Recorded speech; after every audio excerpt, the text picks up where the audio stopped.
the Lord of the Arsh and Kursi. We're talking about the Lord of the worlds. Alhamdulillah Rabbil Alameen. We're talking about the Lord of the entire universe and beyond. The entire universe and beyond. You know, we live in this dunya and we are fascinated with this dunya which Allah subhanahu wa ta'ala indeed has created in a beautiful manner. We're fascinated. There are over billions of people which live on this dunya at this moment in time.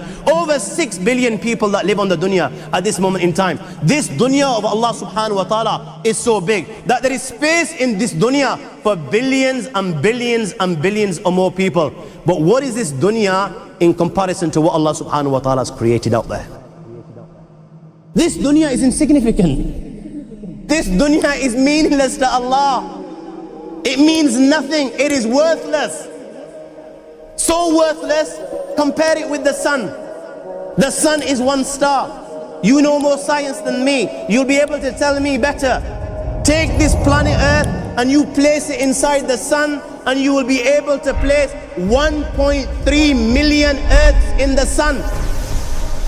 1.3 million Earths in the sun. Allahu Akbar.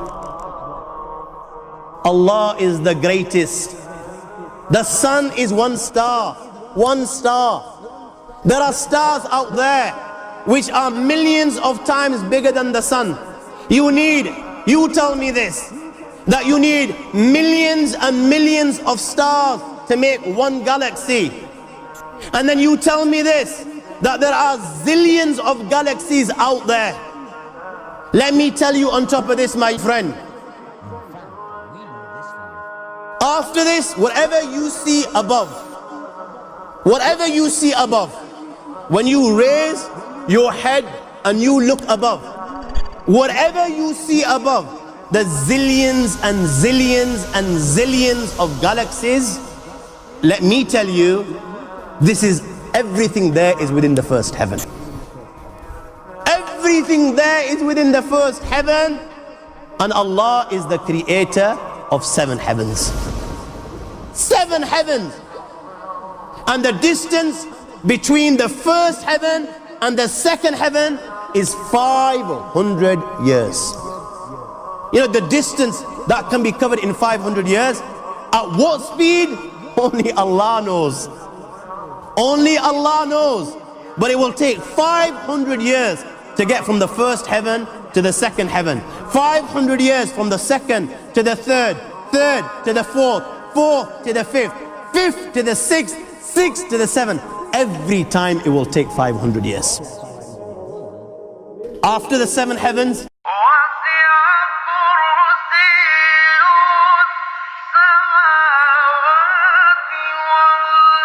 وَسِعَ كُرْسِيُّهُ السَّمَاوَاتِ وَالْأَرْضِ. You all read the Ayat al-Kursi. You all know the Ayat al-Kursi. After this you have the Kursi of Allah. You have the chair of Allah subhanahu wa ta'ala. You know these 7 heavens that we've just talked about, in comparison to the Kursi of Allah, they're non-existent. They're meaningless. Rasulullah sallallahu alaihi wasallam has given an example in a hadith just to give us a little bit of understanding with regards to the 7 heavens in comparison to the Kursi of Allah. Take a ring from your finger, take it off, the small ring that you have, and place it, let's say, in a desert, the Sahara Desert. It's the biggest desert in the world. You know that ring that we take off from our fingers and place it in the Sahara Desert? What comparison is in between the ring and the Sahara Desert? Nothing. Nothing. The 7 heavens is the ring, and the Kursi of Allah is the Sahara Desert. After the Kursi of Allah, you have the Arsh of Allah. وَكَانَ أَرْشُهُ عَلَى الْمَاءِ. You have the Arsh of Allah. Again, Rasulullah has explained, so just so that we can understand. Take the ring, place it in the desert. This time, the ring is the Kursi and the Arsh is the desert. What is the Kursi in comparison to the Arsh of Allah? Nothing. Then you have angels which carry the Arsh of Allah. Their heads are in the 7th heaven and their feet are in the lowest earth. My friends, then you have the Lord of the Arsh al-Kursi. لا تدركه الأبصار وهو يدرك الأبصار وهو اللطيف الخبير. He is beyond the size of Allah, who Allah is, what Allah is.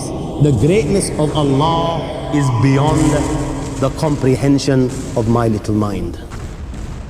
This is the being that you and I are messing with.